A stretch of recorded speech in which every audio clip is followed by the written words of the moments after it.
Good morning here in the East Coast of Washington, D.C.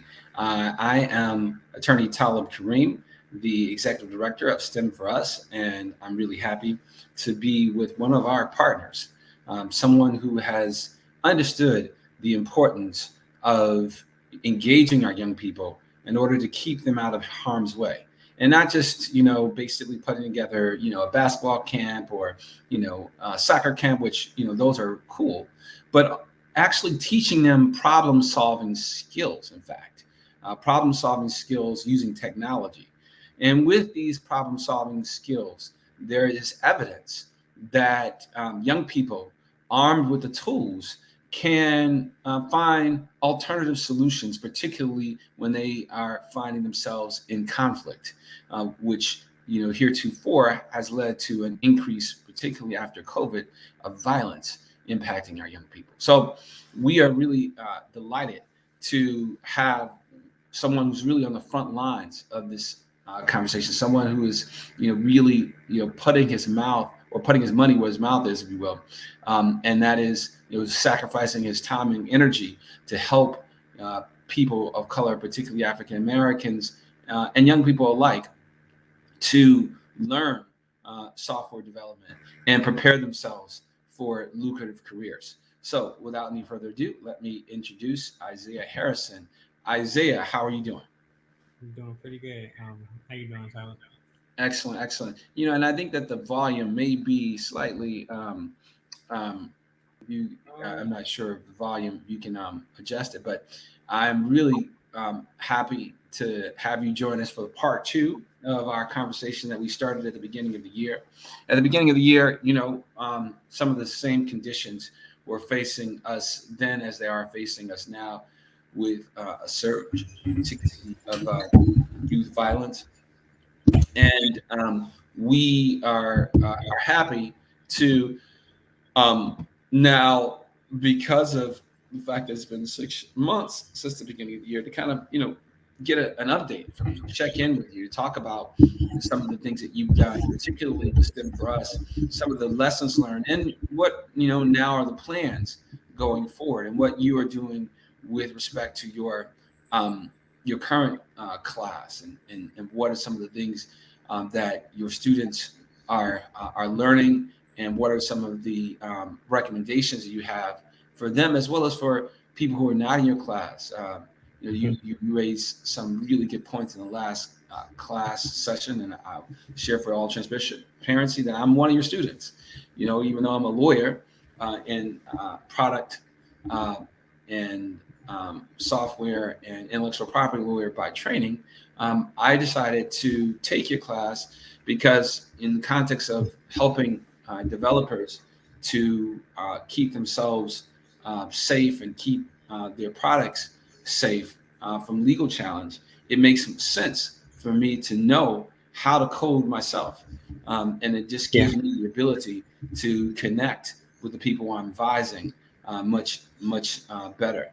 And so that's the reason why I'm in your class. And also I'm in your class because I want to figure out, what we can do, what are the best practices to roll out a program like this for young people across the country that will give them the training they need, and then the coaching that they need, and the job placement that they need to actually go into some of these lucrative jobs right out of high school, and in fact, in some cases, before they graduate from high school. So that's why I'm enrolled in the class. But Isaiah, why don't you take it away and tell me? I know that we have had a conversation before where we talked about who you are, but since this is part two, it's probably best to just do a quick update of who you are right now, and then Sure. we'll talk about the classes that you're teaching. So Isaiah, why don't you take it? Sure. Is my volume better now? It's better. It's great. Okay, cool. Yeah. All right. So, for those who don't know, my name is Isaiah. So I am the owner and CEO of Black IO Tech, which is a company that helps Black people, specifically Black people, learn how to code. And the reason I target Black people is because I'm trying to create an environment that we have of our own. There if you look at all the other cultures, everyone else has something of their own, and this is the environment that I want for us to have as a people. Now, I guess just a little bit of background about myself. So I'm from North Philly. Um, I'm from, a place where, you don't really have much dreams. Honestly, the the furthest you can dream is being like a Walmart manager or something like that, or I don't know, working at customer service. So yeah, with that being said, I'm not from a place of money at all. Um, Basically, the reason I am in the place where I am now is, to be honest, has a lot to do with my high school counselor. She had basically forced me to apply for college. I did not think that I was going to get into college, but she, pestered me until I finally got into college. She probably asked me literally every single time she saw me, "Did you apply yet? Did you apply yet? Did you apply yet?" Until I applied, and then I got accepted. So I went to Penn State. I was at Penn State for 7 years, and that's because I changed my major probably like 5 times or something like that. I ended up graduating with an energy engineering degree. I have an environmental engineering minor and an electrochemical engineering minor. With that being said, I do like to build things. I do like to create, and oddly enough, I'm not working at as any of those disciplines. I'm actually working as a software engineer. I'm a software engineer now. So the reason I actually went down that path is because, when I graduated, I didn't actually want to be an engineer, and to be honest, that's the reason why I have so many engineering, I guess, disciplines under my belt. I was trying to find out like what connected with me, and for some reason, engineering just wasn't the thing. Yeah. Isaiah, Yeah, can you share us, with us, what is the difference between being a yes, environmental engineer or a energy engineer and sure. a software engineer? Sure. So let's start. So we'll start with my major. So my major is energy engineering. So energy engineering is anything renewable, solar panels, wind turbines. If you see dams, anything that take natural resources or natural energy that we find in nature and turns that into like working energy for like electricity or like heat or something like that. That's what energy engineering is. So environmental engineering those are basically the people that help protect the environment. For example, if you have a laundromat, for example, laundromats they basically get rid of a lot of chemicals, like detergents, bleach, things like that.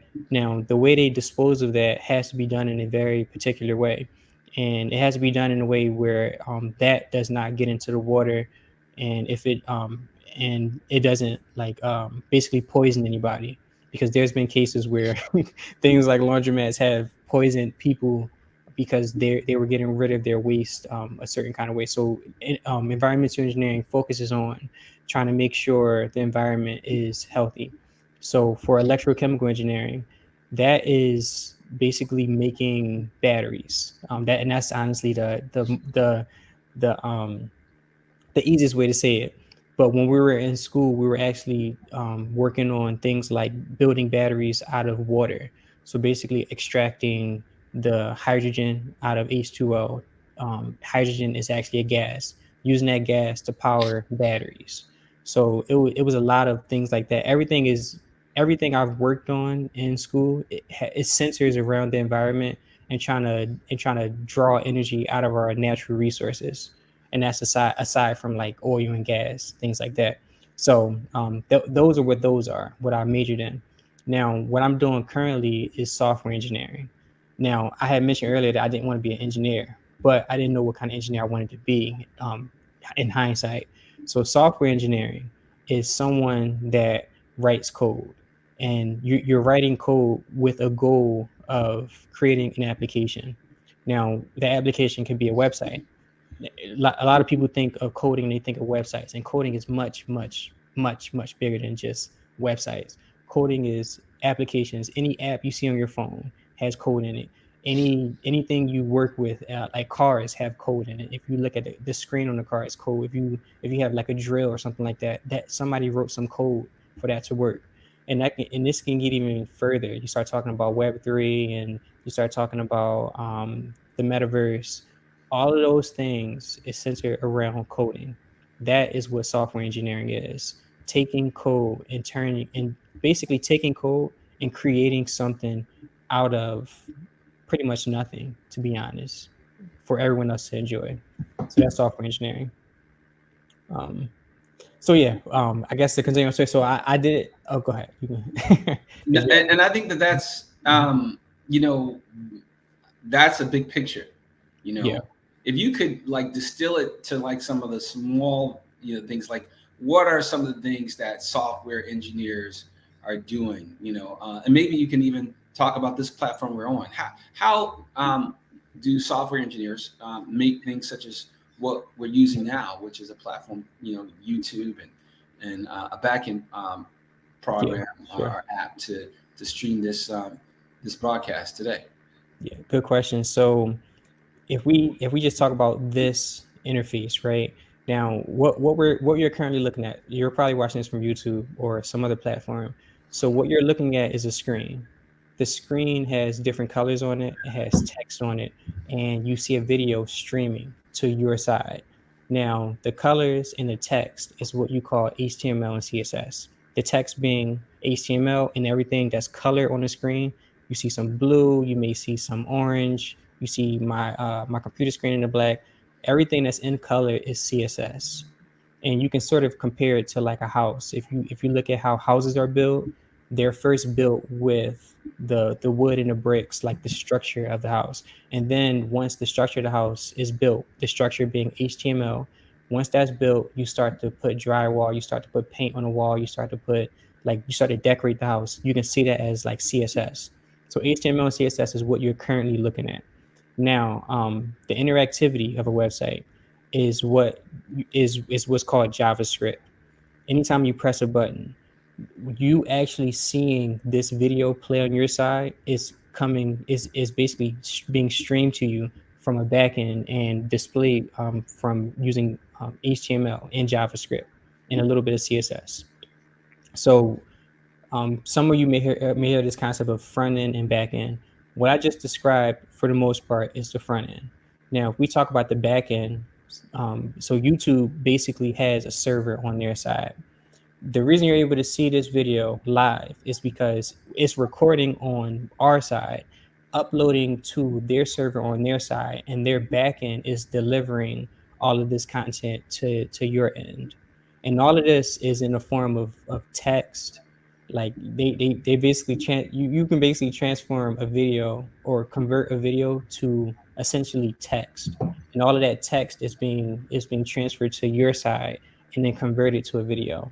So, and that's just literally like scratching the surface of what coding really is. And when you really start to break it down, you start to realize that like this stuff, like there's a lot of thought, and there's a lot of, I guess, things working together just to show you this one video.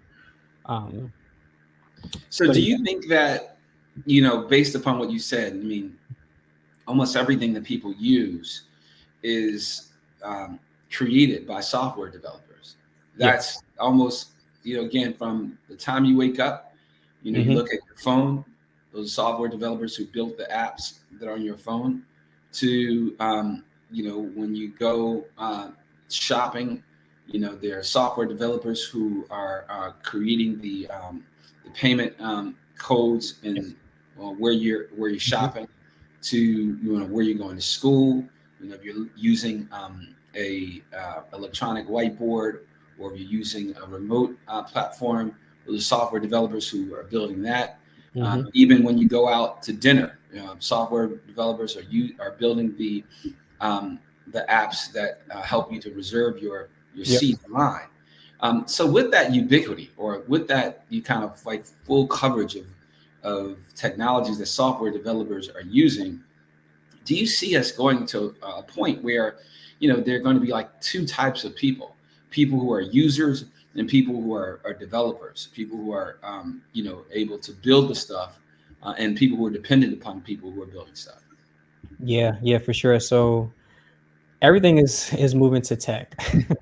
I'm sorry, everything is gonna get automated eventually, and like you look at, so you can just like look around and see it. You see Amazon, for example. So Amazon is a place where you shop. You go online, you press a button, it's there for you the next day. If not the next day, maybe even the next week. Um, so now you just eliminated going to the mall, or you eliminated, and also Amazon eliminated going to the grocery store because you can buy groceries off of Amazon, and that's all built with software. If you go to the grocery store, if you was to go to the grocery store, there's self checkout machines. Those self checkout machines replace the people that actually used to scan things. If you go to let's see, like literally any, like if you look at online classes, for example. So before the internet, people actually had to go in person to get taught online. Now we have a computer, we have a phone, we have internet connection. That computer, that technology literally replaced a whole building that you used to have to go to. And speaking, while we're on that topic, you used to have a building for a business. Now you can have everything, your business literally online. Everything's digital. Everything's built with software, built by software engineers. And if we head into the future, or I would say the current, you talk about the metaverse or this virtual reality place. This place is built by software engineers. You're able to buy real estate in the metaverse. People buy real estate for hundreds of thousands of dollars in a virtual world that was created by software engineers. You can go there and you can bank with JP Morgan in the metaverse because they're the first bank to be in the metaverse. And this is created by software engineers. Like, and honestly, like the list can go on and on and on. And to your question, you said, are we going to get to a point where, or you're their user or you're the creator? I think we're moving to a place where most people is going to be are going to, well, the goal is to make most people creators, because coding is going to start to be integrated into high schools, middle schools, elementary schools, and some of you already have seen it. It's going to become a topic just like math, science, reading, history. You have your coding class as well. So it's going to be like almost like people learning how to write or learning Right. how to type. Everybody's Exactly. going to have those skills. It's not going to be, people. I mean, that's how ubiquitous is going to be. That everybody is going to be developing something in the world of the future. How long do you see that being down the road? Do you think that it's coming soon, or do you think it's coming not too like Um, years down the road? I mean, the software engineer in me want to say it's coming soon because it's just something I'm kind of excited for. Realistically speaking, I would say it's coming within the next like 50 years. I would say it'll definitely be here. Um, Even if you don't know that it's coding, or like you basically the people from, let's say, 50 years from now, and this is my prediction, they'll look back at us now and say, oh, y'all didn't know how to code, y'all didn't know how to create apps, y'all didn't know how to make this, y'all didn't know how to make that. Everything we do now is going to look ancient or look outdated to someone 50 years from now. So I would say a good 50 years until people are really creators. Um, Huh. You think it's going to be 50 years? I yeah, see it happening in the next 5 years. I mean, yeah, it could be. So I want to say it's, I mean, the reason why, because technology changes so rapidly. 50 years. I mean, I don't even know where we'll be, but yeah, definitely in the current environment, our young people need to learn how to code right now. And particularly given the numbers of jobs that are out here. Tell me a little bit about the exciting program that, and you have two exciting programs I want to talk about. But one, the exciting program that you participated with STEM4US in terms mhm. of teaching young people, about 100 young people, software development. Tell us about what are some of the things that you taught them. What are some of the things you learned, and what do you think the young people took away from your program? Yes. The program I'm doing currently with the one that you're in. Or Well, no, I was going to go back to that, but I want to talk about the STEM4US hackathon. okay, yeah, I'm The sorry. Yeah, hackathon yeah, that the young people you mhm, taught them. Can you tell me what is it that you taught them? yeah. And So then, what are some of the projects that they were able to build? Because you were one of the judges as well. And what was your impression about that? yeah, so some for us, honestly, like, so I go to what I taught. So basically, I gave a presentation. I talked about myself a little, and then I told them what HTML, CSS, and JavaScript are, just as I just told here. And from there, I showed them how to basically build a website. Or, I mean, the website sort of serves as a place where you can put your project, where you can speak to people about or communicate to people about what you've completed. So I gave them a platform or a means to solve that solution, to put their things out there. Now, as far as what they were working on, the students were working on basically creating drones, and they wanted to integrate. They wanted to sort of tie that into cybersecurity. So they had an idea, and the drone would. I feel like you would do a better explanation at that. Your volume is your volume is. Oh, sorry about that. You gave them, from my recollection, you taught them how to build a user interface. Yeah, And the back end for their project involved protecting their drone from a cyber attack. So it yeah, integrated drone technology, software development, mhm, um, mobile phone development, and cybersecurity. So four disciplines were dealt with right, all in one. right. And you know, what was your impression of the actual projects that you actually judged? Were they just like some Yeah. corny attempts to use the technology, or were you impressed by the projects? Yeah, and thank you for that. So I was very impressed actually, and I actually want to go back to something I said earlier, where I said I think this software stuff will happen in the next 50 years. I think it'll happen sooner, like just like you said, maybe within the next five, if not 5 to 10 years. And the reason is because I saw something at the STEM program that kind of like surprised me, and like it really opened my mind to what the youth can really do. So it wasn't that they created these things on their own, and that was an accomplishment of itself. But what I saw, like the underlying thing that I saw at that program, was the amount of confidence the students had, and they it wasn't so they were basically handed projects that people my age, when I was younger, around their age, would have never taken on. Oh, that's a grown up thing to do. That's not something I can do. But they took these projects and they really ran with them. And when they did their presentations, you can tell with the confidence, and you can tell with like their attitude, that they really believed in this, and they really put their best foot forward. With that being said, the youth are a lot smarter than than people realize they are, and they are definitely the future. So that's what I saw at the program. That was my impression. And I agree. I saw that Yeah, totally. And yeah, we're talking about, we're not, college students, but these were elementary students from 8 years old, mhm, putting together some really interesting software that was solving an important cybersecurity problem. yeah, And we talked about how, again, in this world, you talked about Amazon. Already, Amazon is shipping uh, products, delivering products using drones. mhm, And imagine if the drones were, always being hacked, and people basically getting their packages, stolen, or the drones running into people's cars or even airplanes. Imagine the types of challenges that could cause. So, mhm.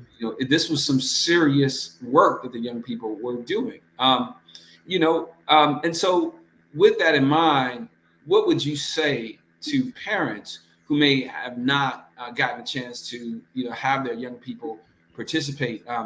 Would you recommend that they, really reach out and find out more about what STEM4US is doing, and try to get their young people enrolled for the next cohort of the program that we're planning to launch?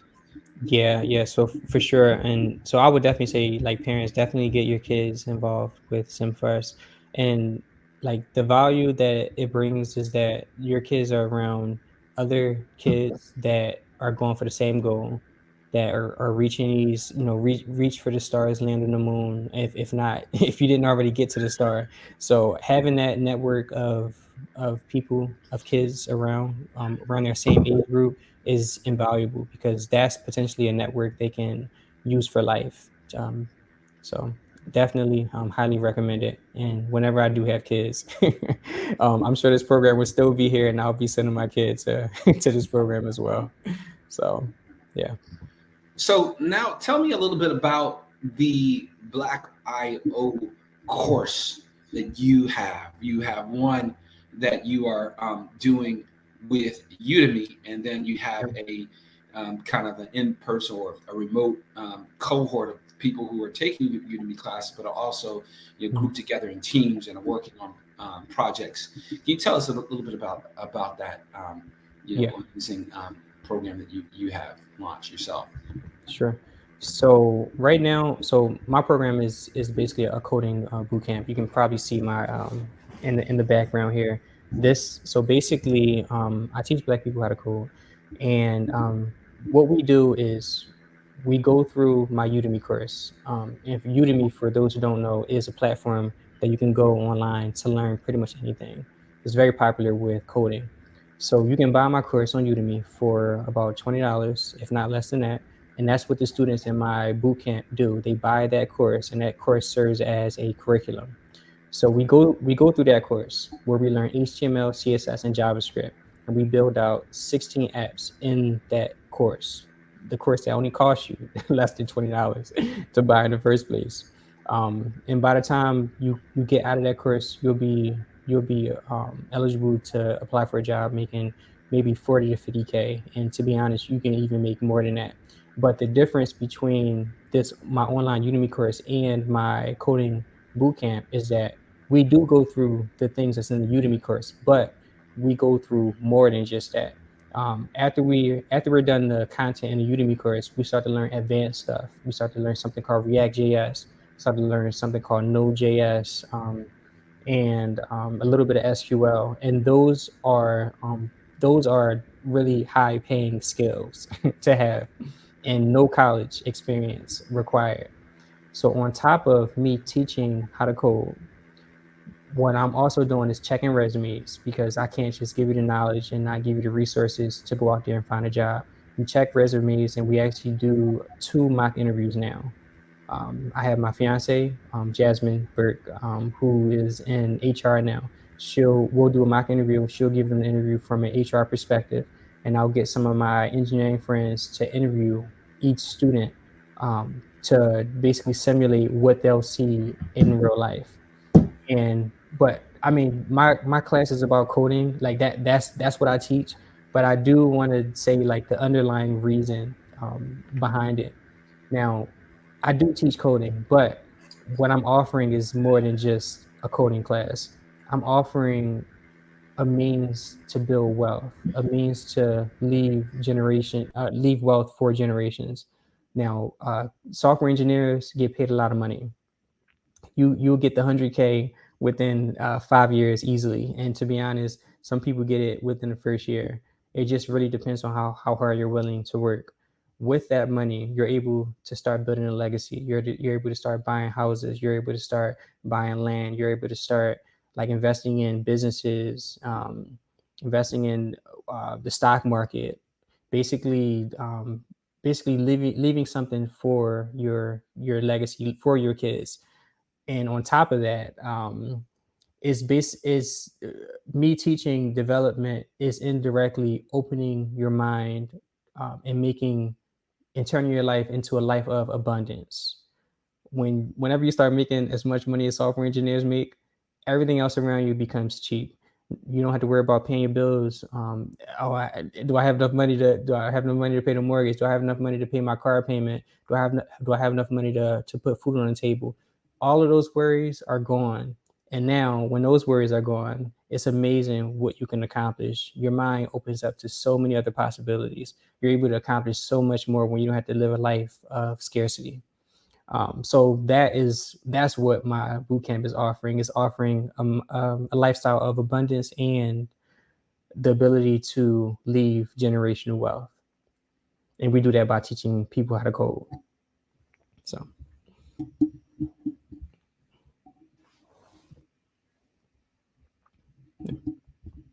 Oh, you're on mute. Sorry. Thanks. I keep doing that.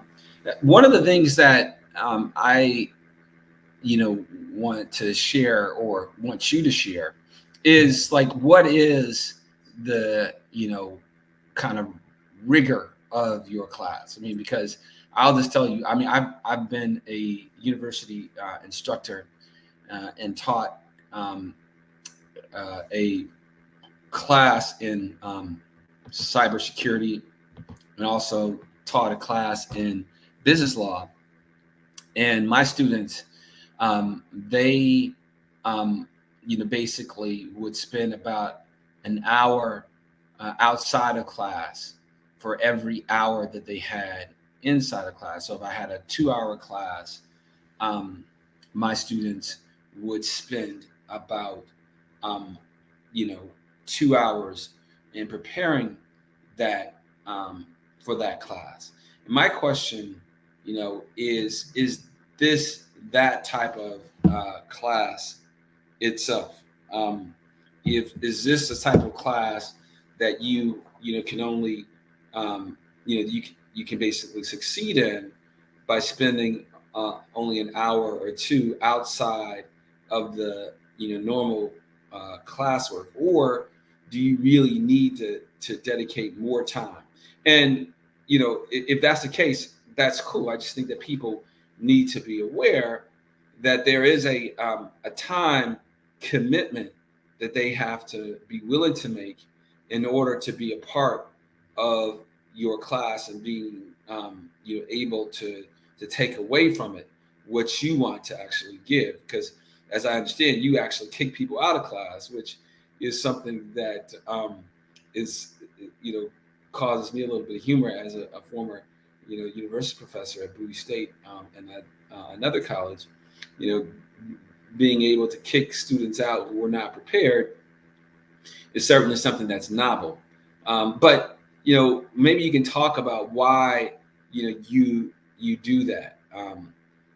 Why is it that you will remove a person from class if they're not keeping up? And I'll say that even myself, having 2.5 full-time jobs, it's a real challenge. And I think that, you look at the people who are, not to mention family responsibilities, pretty much everybody who's in your class, is a parent or somebody who has a demanding work schedule. I think that there might have been one lady who is a stay-at-home mother, but even that is a challenge. How can people successfully take your class? How can people keep up with your class without you eliminating them, and basically letting them know that they can't participate anymore? Maybe you can share that a little bit about your philosophy about moving people out of your class and having them sign up for the next cohort. Yeah. Sorry about that. I think my computer has some technical difficulties. I'm sorry. What was the question again? I was asking if you could go and explain your philosophy. I was talking about how you remove some students from your class if they're not keeping up with the assignments. And I was saying how, kind of comparing that to the classes that I was teaching at a university level, we weren't able to actually do that. And I wanted to kind of, get your thoughts about why you do that, especially given that a lot of people have a lot of responsibilities, 1, 2, 3 jobs along with children. What is your thought about, you're doing that, and why do you think it helps them? Yeah. So so basically, and I apologize for the camera. My camera is having technical difficulties, but yeah, the reason I only the reason I remove people from the class, I guess, lack of better words, is because I need the absolute most dedicated students to do this. Coding is not something for everyone, and I think a better way to say it is not everyone is at a point in their life where they're able to open up, you know, able to learn how to code or able to do something, bigger in their life. We all work on different timelines. We all sometimes life get in the way. Sometimes the job. But what I'm trying to do is make sure only the ones that are at that point in life where they're open to doing this coding stuff, like really going hard with this, are the ones who are able to basically learn all of this stuff. If you, And that's interesting, because I know that it can be frustrating. You sign up for the class, and you start to spend time to do some of the projects, listen to the course materials, and then because you find yourself getting behind, you get eliminated. Can you share the idea, or share the philosophy about whether or not a student has to actually do all the assignments in order to be able to actually participate in the class? Meaning to say, you have your Udemy course, and each course or each video has a project. And what I had been trying to do is actually do every project, which actually took me about an hour, per project. And you have like something like, how many videos did you produce? so on Udemy, it's probably a good, I would say like 50 videos or something like that. And Exactly. and I 50 think videos. yeah, I think the thing I'm really trying to prepare people for is how it's going to be whenever they're actually on the job. When you're on a job, there is a lot demanded from you. Um, and honestly, like the amount of brain power it takes to be a software engineer, or at least at the level where I'm at, where I am currently, it really drains you. And it really does take a special kind of person to like really push through. And another thing I'm trying to teach in class by only keeping certain people is a level of discipline and a level of I cannot think of the word, like persistence. I know, for lack of better words, I'm trying to say like persistence. Anyone who's disciplined and anyone who's very persistent, um, and like trying to get this down are going to be the ones who get paid, or are going to be the ones who become software engineers, because we do get paid a lot of money, but we get paid a lot of money for a reason. Um, so Well, with that in mind, can you tell? We have a question here. Um, is your life as a software engineer, you know, as demanding as your class? You're basically kicking people out of your class. Do software engineers get kicked off the team if they don't yes, keep up? yeah. Can you So share that perspective as well? mhm. So funny thing. So when you're a software engineer, right? So every business, every major business runs off of their software. We talk about Amazon, run off their software. We talk about Google, it runs off the software. The software engineers are like the backbone of of the company. Really, they're the ones that's really bringing in all the money through software. Now, when you're on a job, they only like if you go to have a software engineering interview, even getting the job could be really difficult because they want to make sure they only bring in people who absolutely know what they're doing. And the reason behind that is because let's say you're a software engineer, let's say at Amazon, for example, and let's say you put some code into Amazon and it shuts down the website for, let's say, 5 minutes. Every minute Amazon is shut down, they're losing millions upon millions of dollars. Like this discipline transfers into a lot of money. And when you're on a job, they're expecting you to be very precise. Like that precise is a big thing. They expect you to be very confident because confidence goes a long way. They expect you to be very resilient. And that was the word I was looking for before. Very resilient. Um, to talk about my own experience, literally just last night, we so at JP Morgan, so we're I'm basically one of the developers that's creating an app or creating features for an app. And yet literally yet last night we were up until I think 3 a.m. last night trying to get things working. And like you have to stay up till 3 a.m. because if you don't have that, then there's a lot of money that's being lost by the company. So we stayed up till 3 a.m. to get this working, and it really took a team of people to do this. So when I say the level of dedication is real, it really is real. But on the other side of this, so that to answer your question, yes, they the demand is very it's very demanding when you actually get to the job. But I want to paint a picture where like it's all working with that. A lot of the time, like developers have a very free life. We're able to travel, we're able to take Are you able to work from home or wherever you want to work? right, work from home, work from a coffee shop. When you can work from a vacation, you can work from Mexico if you want. You can go to Jamaica. You can go pretty much anywhere you want as long as you have internet connection. You can work. Now, that's the trade-off that you get. And to be honest, like I told you, I stayed up to 3 a.m. I don't do that all the time. I probably do that maybe every like once a month or something like that. So I would say maybe um, once a month you're expected to really put in those hours. And to be honest, some developers they do this every single weekend. They'll stay up every single weekend just to get something pushed out because the company, like again, is depending on the developers. It's a very, very serious job. You can almost, um, I don't want to compare it to like a doctor because doctors kind of deal with like life and death. So like you have to know your stuff to like do to like if you're a surgeon, you have to really know your stuff to even be a surgeon. But like this development stuff, um, it's I guess I would say it's a step under that.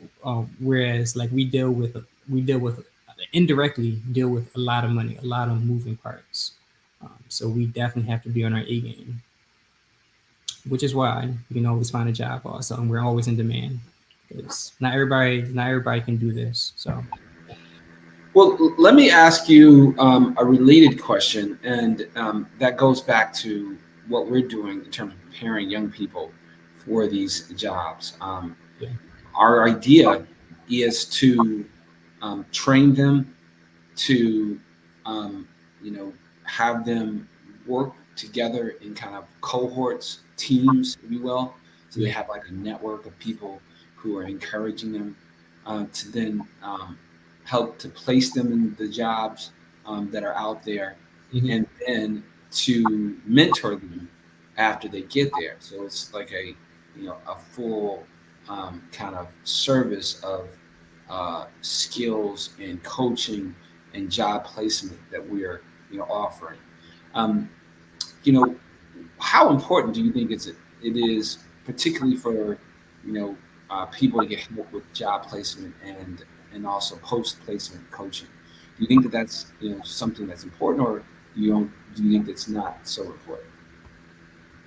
so I think it's important, and so after young people like getting job placement is definitely very important because it really does take a lot to get your first job. And like if we talk about the youth, if the youth start if you start off learning how to code, I think the job placement is going to be a lot easier to be honest because young people learn really fast and companies want to hire young talent. So I think the youth, if they start off, let's say teenager, and learn how to code, graduate high school, and they really know their stuff, they can get hired at Google for getting paid a good 200K starting salary. That's how much they pay. Um, and for everyone else, for those who like post college or like already older, I think job placement is definitely more needed. because this is something that you just not it's not something that you've been doing for like learning in school for years at a time. So yeah, having someone to vouch for you also, having a network of people that is actually hired is always a good thing. So yeah. Well, let me also ask you as we're concluding, Mhm. one of the things that we want to do this summer is actually put together a similar program for our young people, similar to the hackathon that we did. And the hackathon, as you know, was done once a week on a Saturday for about 3 hours.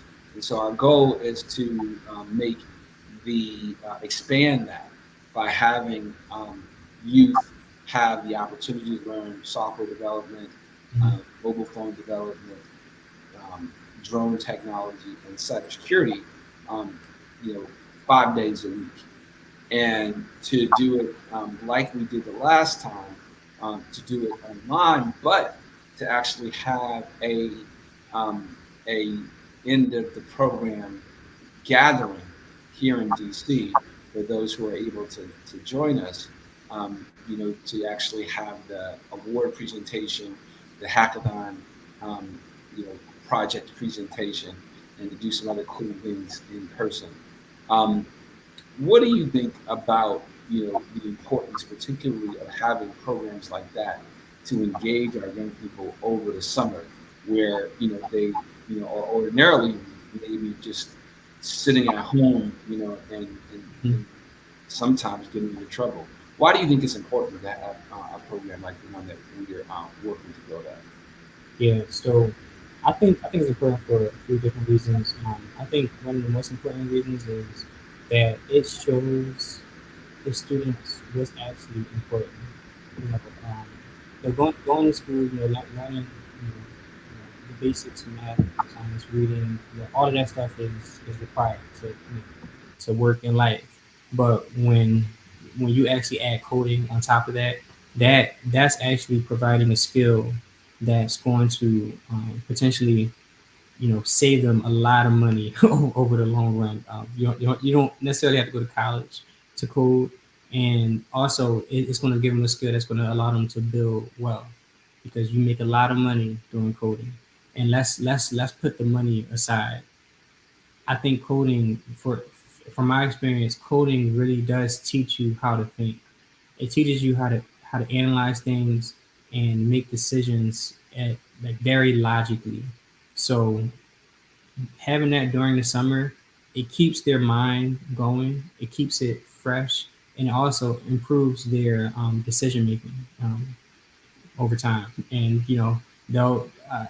I think once people start to learn how to code, they sort of can't stop. So it kind of creates that fire under them to really pursue something that's going to be a big difference in their life. And software engineering is only getting bigger, so we're going to definitely need as many people that have this fire under them as possible.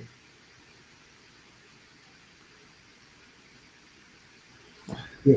Let me ask you another question, and that is, um, from the standpoint of a software developer, you have your own company. Yeah. You also have a teaching platform. Mhm. Does working as a software developer give you the flexibility to be, able to do all the things that you're doing? Because it sounds like, you know, you have a demanding job at work, but then you also have, these other projects going on, which I would imagine um, are also somewhat time consuming as well. Can you talk about how do you do it all? Yeah, that's actually a very good question. I do a lot of stuff. Um, Honestly, the way I find time for it is really like amazing, to be honest. Um, Now, my job is demanding, and you do have to be there 40 hours a week. And me teaching people how to code, over Zoom for my coding bootcamp and the online course is something that requires my time as well. Now, I would say that even though I'm on the job 40 hours, out of the week at JP Morgan, I'm still able to check my phone. I'm still able to check email, things like that. So I'm sort of doing both at the same time, or we're trying to fit in as much. We're trying to get the most out of my time as possible. Now, I was saying that. So even though my job is demanding, there's not always there. We do have downtime, and like you, the reason we have that downtime is to basically have a mental reset because we've been, like I said earlier, we've been using a lot of brain power, and in that downtime, I use it to, work on my business. I use it to check my email, things like that, because these are things that these are things that I actually look forward to do. Like it gets me excited to do. It's almost like my mental reset to work on my business. That's why it's so important to do what you love to do because life isn't life. Normally when you think about working, like when you do something you love to do, you don't think of it as work. You think of it as fun. So I guess to answer your question, I work at work, but I have fun at my job and I have fun teaching online, which opens up this time that I I didn't know I even had. So yeah, that's how I do it. And also, I work on the weekends. I work on the weekends with my company. So, and it's not working; it's having fun. So I'm having fun with my company over the weekend. That's probably the best way to word it. So I want to share a little bit about what your students were able to build. Let me share that video. There's a presentation that our students were able to build. Let me share that video. There's a presentation that our students were able to build. Let me share that video.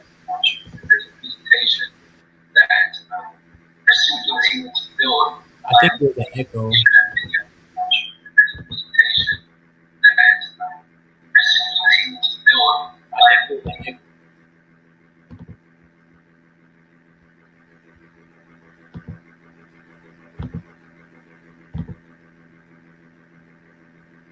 That's how I got into it. Okay, So this is our demo for the app. So the first level of security is that it requests a password. For the purposes of this demo, there's just a generic password. However, for the real app, you would find that it requests an individual username and password for each unique person. Once you put in the password, you are able to see the drone fuel and the position of your drone. And then you have two modes to select from, auto or manual. In this case, I am going to select auto mode. You want to know the weight of your package in pounds. This is important because per guidelines, you can't exceed 3 pounds, which is something we've also included in our system. So in this case, I'm going to do 2 pounds. How many locations would you like to visit? I am going to say 3.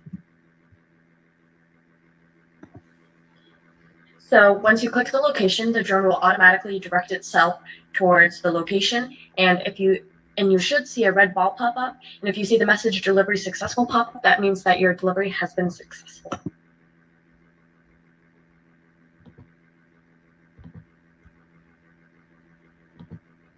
So that was just a little example of what your students were able to build. And so I just want to let you know, you know, we really appreciate that. We got a one last question, if you can Sure. answer that one.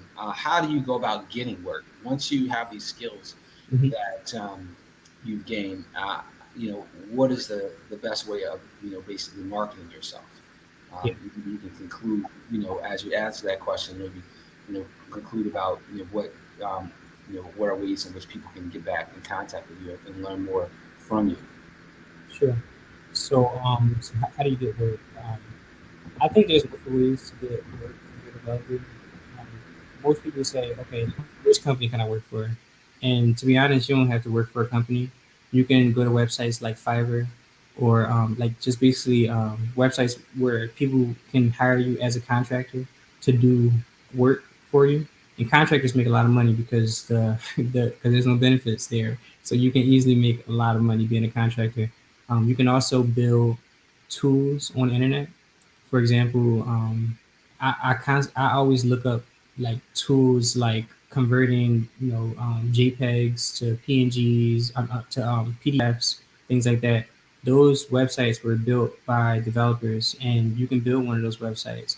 Maybe put some ads on the side, and then have traffic, come to your website to convert their images, stuff like that. So you can also do like I do. You can teach online. You can record a course, upload it to Udemy, and then teach and just make income from there. And I'm making money from the online course without really doing much. It's really very close to passive income. The only thing I do is answer questions, and the questions come very infrequently. So, um, but if you do want to go the job route, which honestly I do recommend, because the job is where you learn the standard. You really learn how the professionals do it. If you do want to go the job route, I would definitely go to some online website like ZipRecruiter, Simply Hired. I always go to Simply Hired, to be honest. That's like my go-to website, simplyhired.com. You type in software engineer, you type in a skill, maybe JavaScript, maybe you type in CSS, maybe you type in HTML. There's so many jobs out there that have development in them.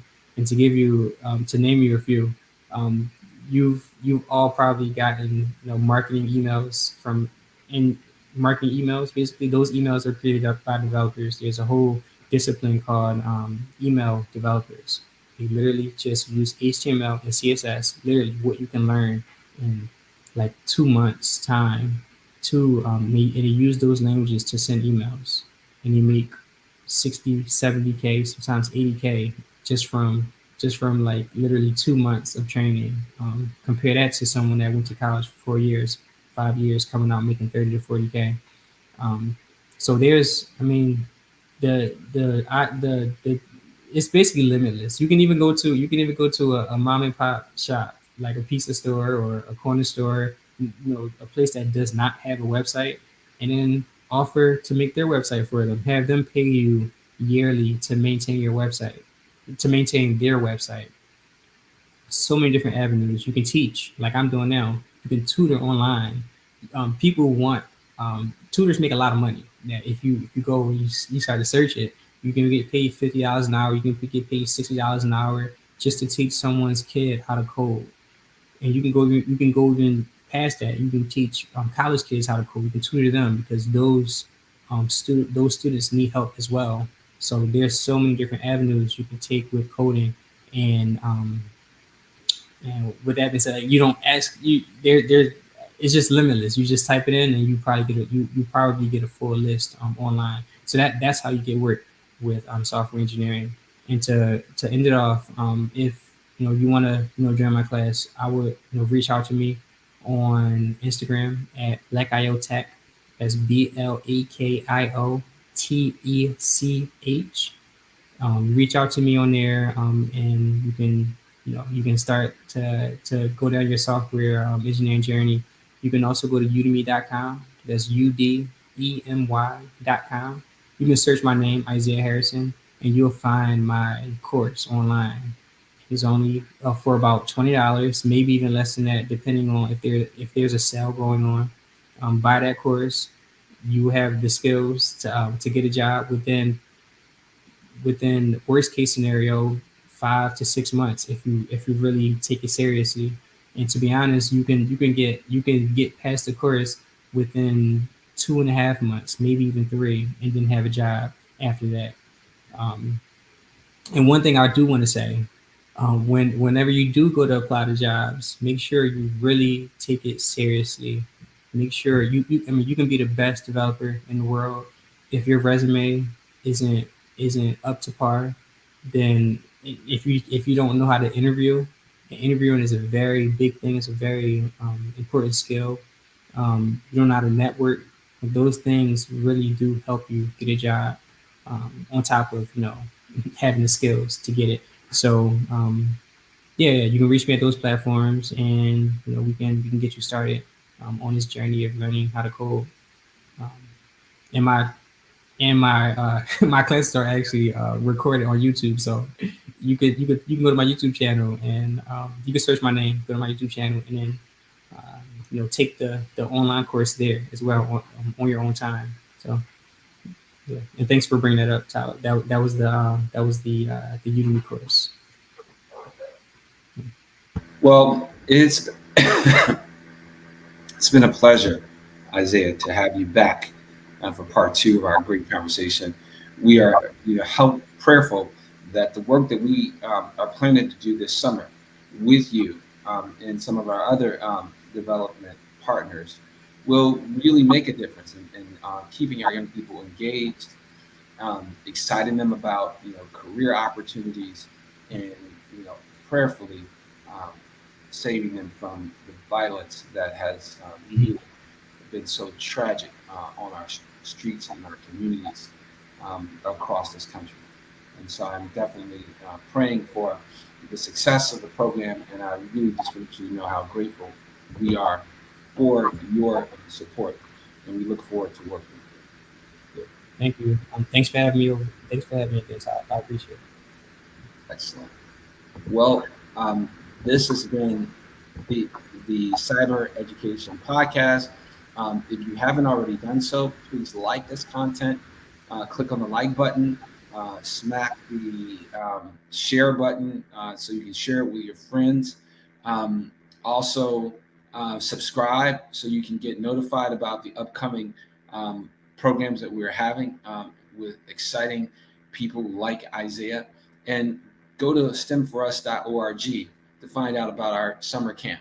And let's just work together. My father, former city councilman in Memphis, and so writes that you should say, working together is winning together. And I totally believe in that idea, that if we work together, clearly we can win together. And I'm looking forward to both working and winning with you guys. So with that, have a wonderful day, and I look forward to talking to you soon. Ciao.